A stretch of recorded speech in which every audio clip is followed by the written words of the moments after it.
அந்த அல் குர்ஆனுடைய அத்தியாயங்கள் அருளப்படுகின்ற நேரத்துல, வசனங்கள் அருளப்படுகின்ற நேரத்துல சில வசனங்களுக்கு காரணங்கள் இருக்கு. சிலதுகள் அல்லாவே இறக்கி இதை சொல்லி கொடுங்க மக்களுக்கு எல்லாம் சொல்லுவான். சிலதுகள் ஏதாவது ஒரு சம்பவம் நடந்தா அந்த சம்பவத்துக்கு காரணமாக ஒரு குர்ஆன் வசனம் என்ன செய்யும், இறங்கும்.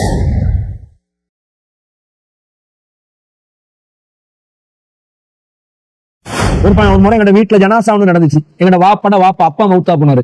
அவருடைய ஜனாசா விஷயங்கள் எல்லாத்தையும் நான் செஞ்சு அந்த டைம்ல ஆரம்பத்துல தௌஹீதுல வந்து எனக்கு தெரிஞ்ச வகையில எல்லா வேலையும் செஞ்சு முடிச்சேன். முடிச்சோடனே அடக்கிட்டு வாரோம். வீட்டுல வந்து என்ன நடக்குது, பொம்பளை குடும்பத்துல உள்ள கிழடு கட்டையில எல்லாம் உட்கார்ந்து கொண்டு யாசின் ஓதுவார். உடனே போய் நான் அந்த யாசின் ஜூஸ் எல்லாத்தையும் கையில இருந்து பறிச்செடுத்து இப்படி ஓதக்கூடாது, இப்படி குர்ஆன் தனியா மௌத்தா போனவங்களுக்கு ஓத சொல்லி அல்லாஹ் ரசூல் சொல்லல, நீங்க வந்து வேணும்னா துஆ கேளுங்க அவருக்காக, அவர் வந்து நல்ல மனுஷரா வாழ்ந்தாரு, அவருக்காக துஆ கேளுங்க, இதை நீங்க செய்யக்கூடாதுன்னு யாசின் எல்லாத்தையும் எடுத்தேன். இதை பறிச்சு வச்ச உடனே என்ன கதையை கட்டி விட்டாங்க தெரியுமா? நான் வந்தேனா குர்ஆனை எடுத்து நான் கிழிச்சனா அப்படி வீசி விட்டுடுங்க.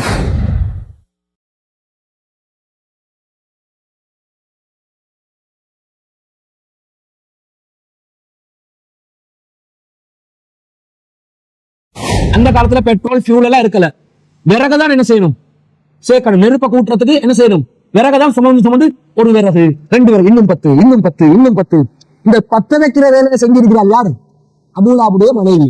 என்னத்துக்காக?